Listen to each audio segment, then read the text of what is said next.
So, farmer অৱস্থা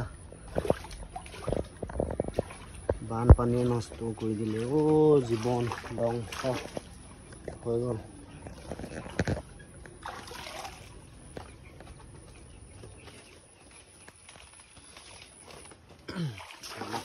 জীৱনৰ কাহিনী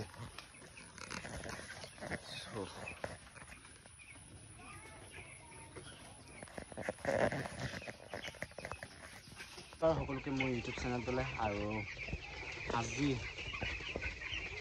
মাজুলীত অৱস্থা বেয়া হৈ আছে কাৰণ বানপানীৰ পৰা। চ' ফাইনেলি মোৰ ফাৰ্মতো পানী কালি সোমালে আৰু গোটেই ফাৰ্ম চাৰ্ম ডুবি গ'ল। আৰু ব্ৰইলাৰখিনি মই ক'ত থৈছোঁ আপোনালোকক দেখুৱাম আজি। ব্ৰইলাৰখিনি মই একচুৱেলি কালি চাং টাং পাতিলোঁ, চাং টাং বনাই 2টামান বজাত কমপ্লিট হৈছেগৈ কালি ৰাতি। চ' যেনে তেনে কৰি কালি ৰাতি ব্ৰইলাৰখিনি মই চাঙৰ ওপৰত এতিয়া থৈছোঁ। চ' অকণমান দেখুৱাই দিওঁ আপোনালোকক। বহুত বিপদত পৰিছোঁ আৰু কি কৰিব উপায় নাই আৰু দুখীয়াৰ জীৱন। চ' প্লিজ ভিডিঅ'বোৰ শ্বেয়াৰ কৰি দিব আৰু চেনেলটো ছাবস্ক্ৰাইব কৰি দিব। এতিয়া নাজানো আৰু ব্ৰইলাৰখিনি কি হয়, কালি যেনে তেনে উঠালোঁ আৰু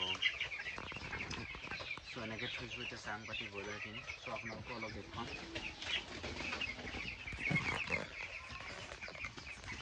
বহুত বিপদত পৰিছোঁ অকণমান। চাৰিওফালে পানীয়ে পানী হৈ আছে। এতিয়া চাব পাৰি আপোনালোকে, সেইটো চাইডো পানী, সেইটো চাইডো পানী, চব পিনে পানী, পানী তলৰ পিনে পানী। মই ওপৰত আছোঁ এতিয়া। এয়া দেখা পাইছে আপোনালোকে কি অৱস্থা হৈ গ'ল।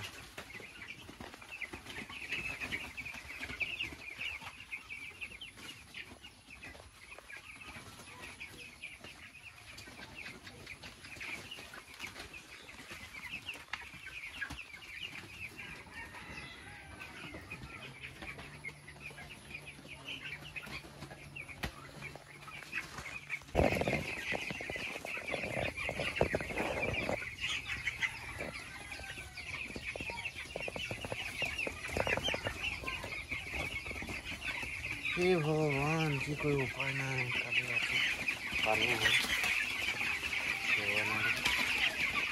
থ'বলগীয়া হৈছেগৈ ব্ৰইলাৰবোৰ। বহুত বিপদত পৰিলোঁ আৰু